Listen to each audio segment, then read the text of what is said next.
NASA was retiring a 12-story reusable orbital warehouse without a direct replacement ready to take over its supply runs. The station could still receive inbound supplies from air national partners, but it lost the ability to send meaningful amounts of mass back to Earth. Russian and European cargo ships were designed to burn up in the atmosphere.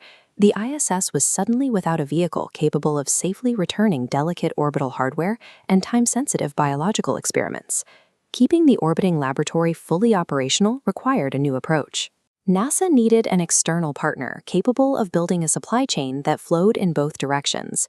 The solution was the Commercial Orbital Transportation Services program. Instead of traditional cost-plus contracts, NASA offered fixed-price agreements to private industry, paying out only when specific developmental milestones were successfully met. In 2006, a relatively young aerospace company named SpaceX submitted a proposal for a reusable vehicle they called Dragon. After 4 years of development, the first Dragon capsule cleared the pad atop a Falcon 9 rocket on December 8, 2010, initiating the vehicle's first orbital test flight. Pushing through the upper atmosphere, the second stage booster accelerates the vehicle to orbital velocity before it separates, leaving the spacecraft in low Earth orbit. This first-generation spacecraft was divided into 2 distinct sections. The top half was a pressurized blunt cone capsule designed to hold crew supplies and sensitive equipment. Attached below it was an unpressurized cargo trunk equipped with solar arrays to generate power. Only the top half was built for the entire round trip. Before re-entry, the trunk is jettisoned to be incinerated in the atmosphere, while the insulated capsule continues its descent. By completing a successful splashdown in the Pacific, SpaceX demonstrated that a private commercial entity could master the extreme thermal dynamics of atmospheric re-entry. By 2012, test flights gave way to an operational rhythm. Over the next 8 years, the Dragon 1 capsule completed 20 regular supply runs, establishing itself as NASA's primary cargo vehicle. Each mission could transport up to 6,000 kilograms of equipment and supplies to the station's crew. The packing logistics were strictly divided by mass and environmental needs. Temperature-sensitive samples and biological research were secured inside the climate-controlled capsule, while bulky, unpressurized hardware was bolted into the open trunk. Reaching the station required precise orbital mechanics.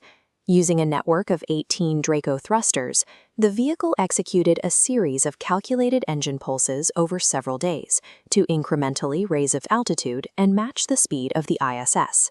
The capsule functioned as a highly maneuverable spacecraft in its own right, capable of executing complex orbital adjustments to position itself perfectly for arrival. Approaching a multi-billion-dollar inhabited outpost demands extreme caution. The final few kilometers of the journey are characterized by slow, deliberate proximity operations. To navigate this phase, the spacecraft relied on its Dragonized sensor suite. By feeding data from LiDAR and thermal cameras into its flight computers, the vehicle inched its way into a designated capture zone directly below the station. At this point, the automated systems handed control over to the astronauts inside. An ISS crew member had to manually operate the 17-meter Canadarm2, extending the robotic appendage to physically grapple the hovering spacecraft. Once captured, the process known as berthing began.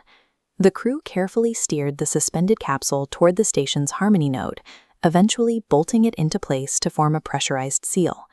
This manual sequence was effective, but it required extensive crew training and dedicated hours at the robotics console. Streamlining orbital logistics would require eliminating the need for human intervention during docking. In late 2020, NASA and SpaceX introduced a heavily modified successor, Cargo Dragon 2. The exterior discarded the deployable solar wings of the first generation, integrating power generation directly into the curved surface of the new trunk. Internally, the cabin featured twice as many powered lockers, providing constant electricity to maintain refrigerated science samples throughout the flight. The most significant engineering shift occurred in how the vehicle physically attached to the space station. The robotic arm and the manual berthing process were entirely bypassed. Relying on an advanced suite of sensors and complex flight software, Cargo Dragon 2 maneuvers itself directly into the newly installed international docking adapters, completing a secure connection without any astronaut input.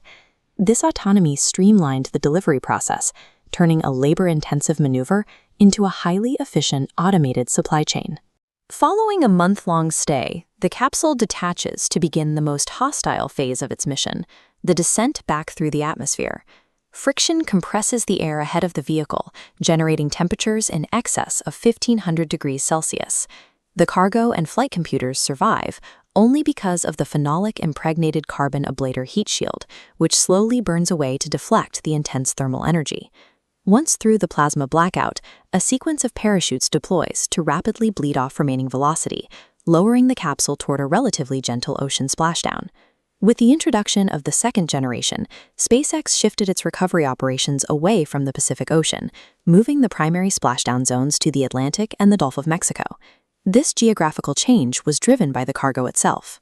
Landing near Florida allows recovery teams to pull the capsule from the water, extract time-sensitive biological experiments, and load them onto waiting helicopters. Those samples now reach researchers at the Kennedy Space Center within a matter of hours. From its origins as a high-risk proposal to an autonomous, reusable fleet, the program did exactly what it was contracted to do. It solved the logistical deficit of the post-shuttle era and engineered a continuous, two-way lifeline to low Earth orbit.